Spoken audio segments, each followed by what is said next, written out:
him home! Bring him home! Nagtatanong marami, ano ba pwede magawa? Huwag natin tigilan ang panawagan sa gobyerno natin sa Pilipinas at sa lahat ng gobyerno na nakikinig at dito sa ICC na ipaalam sa kanila na mali ang ginawa kay Pangulong Rodrigo Duterte. At paano ba itama yon? Ibalik nyo lang siya sa Pilipinas. Ituloy nyo lang yung kaso, walang problema. Ibalik nyo lang siya. Bring him home! Bring him home! Bring him home! Okay na mo sa init? Ako dili. Kaya nga no, sunburn ng katungaan niya, ang katunga dili. Di, okay lang.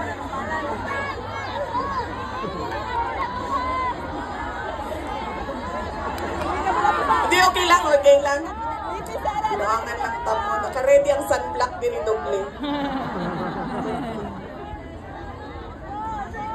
Okay lang, sir. Kaya di nila makita na ako ang mata kung magkalok ta. Oh. Okay? Unsa pa ba? Ano pa ang pwede natin gawin?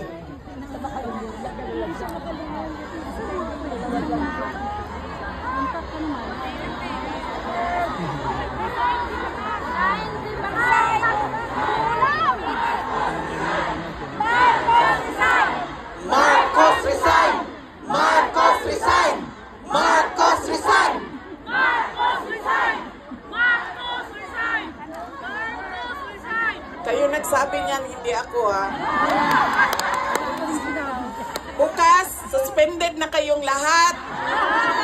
Kulong na kayong lahat sa sedition. At kayo, hindi na kayo makakauwi dahil kinulong na kayo dyan sa...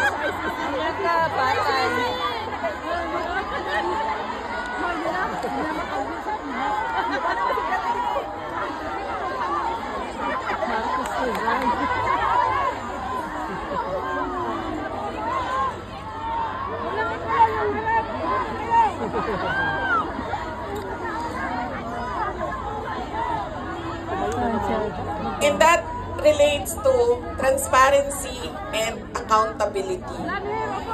Alam nyo kasi, ang pagiging Pangulo, dapat nasa tamang pag-iisip ka. Kapag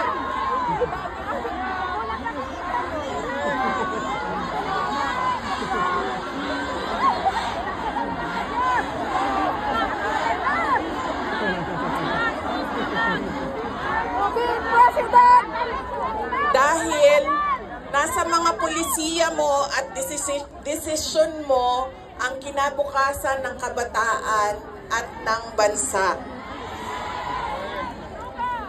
Kaya yung pagsasabi na hindi mahalaga ang drug test sa aking kapasidad at abilidad na mamuno is tantamount to betrayal of public trust. Dahil kailangan malaman ng taong bayan na nasa ayos ang iyong decision making.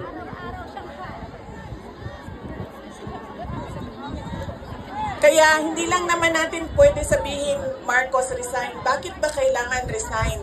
Dahil hindi mo pinapakita sa taong bayan na maayos kang mag-isip at kaya mo ang mamuno.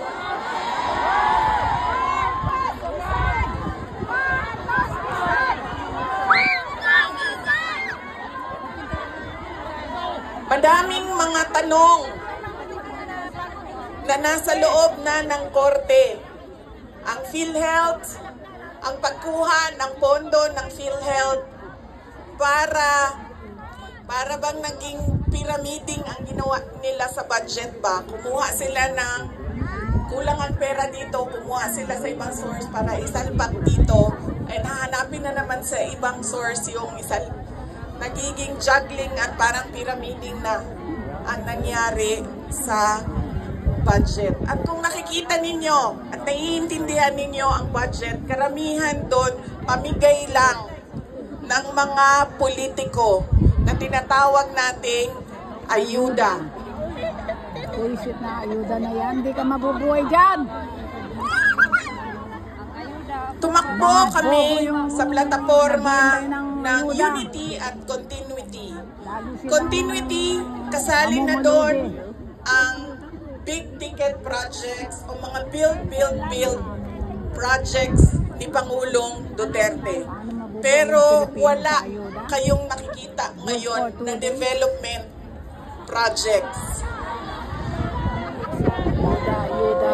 Dahil lahat yon ay nakatago sa mga proyekto na pamigay o nandoon lang sa pulsa ng kontraktor at ng politiko Lahat sila, yung na mayaman, pero yung gumawa Pilipino, kuno naghihirap. ng project. Makikita ninyo na hindi handa ang Kongreso sa paggawa ng budget dahil may mga blanco doon sa enrolled bill na pinasa nila. Ibig sabihin, walang nag-iisip at hindi pinag-isipan paano ba natin gamitin ang pera ng gobyerno na makita natin na merong kapayapaan at kalambuan,